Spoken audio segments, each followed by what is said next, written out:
Hello writer, and welcome back to my life. Writer Wednesday, where I give you my tips and advice on the art and the business of writing and tell you how I do what I do as an indie author. Today we're continuing last week's topic of how many editing passes a book goes through, specifically my books. As we discussed in our last video, first I write my outline and that gets a developmental edit. Then after I write the first draft, I do my own broad developmental edit. I get my beta reader's feedback and edit that into the manuscript, make any major changes I need to at this point, and that's where we left off. So at this point, I feel like the story is structurally sound enough for me to worry about the actual language. Step 3 is my line edits. This is when I start the first of what is usually 2, sometimes 3 line edits. This might change in the future. I would like to actually hire a line editor to help me with this step, both to save me some work time and because extra eyes are always good to have on your manuscript at every stage. But currently, I will read the book through at least twice, sometimes 3 times, paying very specific attention to the language. And when I say language, I don't mean spelling and grammar. I mean the emotionality of the words I choose and the effect they will hopefully create on a reader. The 3 things I pay the most attention to are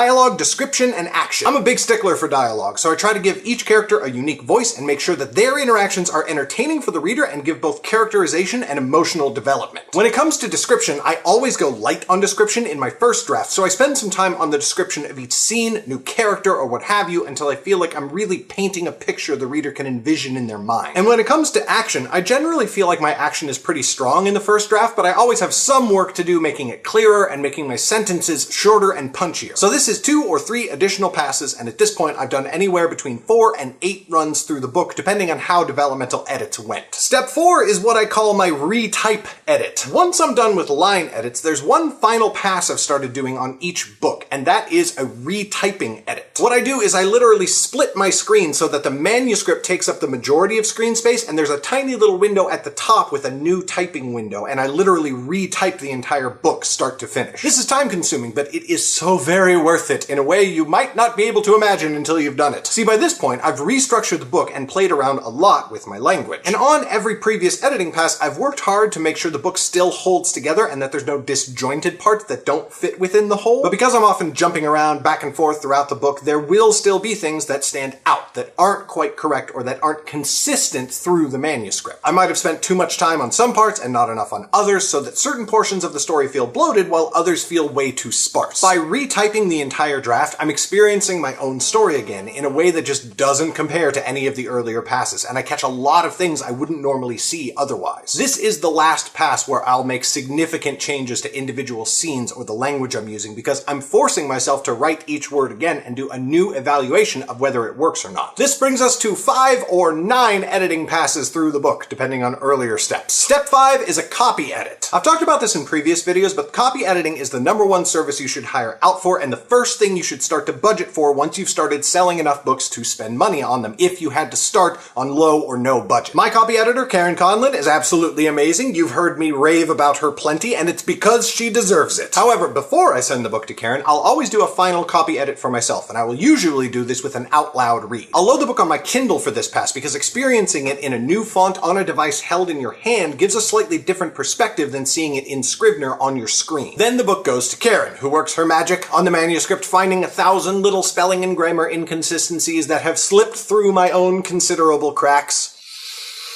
Moving on. Karen will usually take a few weeks on the copy edit of a full novel, which gives me time to start working on the next book, which is a great mental reset for when Karen sends my manuscript back and I'm working on it again. Karen's copy edits are incredibly quick to go through. I usually complete them in just a few hours. This is 2 more passes, bringing us to a total of 7 or 11 passes, depending. And then the book's done, right? Well, almost. Step 6 is proofreading. The final editing pass is a proofread. We've got a few proofreaders on each Underrealm book, and I also do my own proofread. What I do is I send this quote-unquote final version of the manuscript to my proofreaders who read the whole thing through looking for spelling and grammar mistakes. But at the same time, I also design and format the paperback version of the book, and I immediately order a proof copy of that. I get the paperback copy in the mail and do a final out-loud read of it, which at this point will only catch a very few minor issues, some of which are simply formatting errors made while creating the physical book files. And sometime during this process, my proofreaders also send back any issues they've found in the manuscript, which gets fixed in both the digital and physical copies of the books. And then the book is done. We've got a final manuscript that gets published digitally and physically, and I think theoretically never have to touch the book again. And all it took was 8 or 12 runs through the story. Isn't that wonderful? Honestly, this is quite a bit more editing than most indies go through, and from what I've heard, it might not even be as much editing as traditional books go through. And this is designed to produce the best possible books I can right now, while simultaneously making allowances for the fact that I need to consistently produce books at a rapid pace in order to meet the needs of our publishing company. Don't feel bad if at the beginning of your indie author career you can't afford the time or the money to do all these editing passes, but also realize that the long-term health of your career depends on publishing the best books you can. Do what you can now, but always look at what additional steps you can introduce in the future to make things even better. That's all I've got for you today, writer. A big thanks to my supporters on Patreon who make these videos ad-free. If you want to be one of those awesome and incredibly attractive individuals, you can support me at the Patreon link in the description, or you can purchase one of our awesome Writer Wednesday shirts. Thank you so much for watching, and I will see you next Wednesday.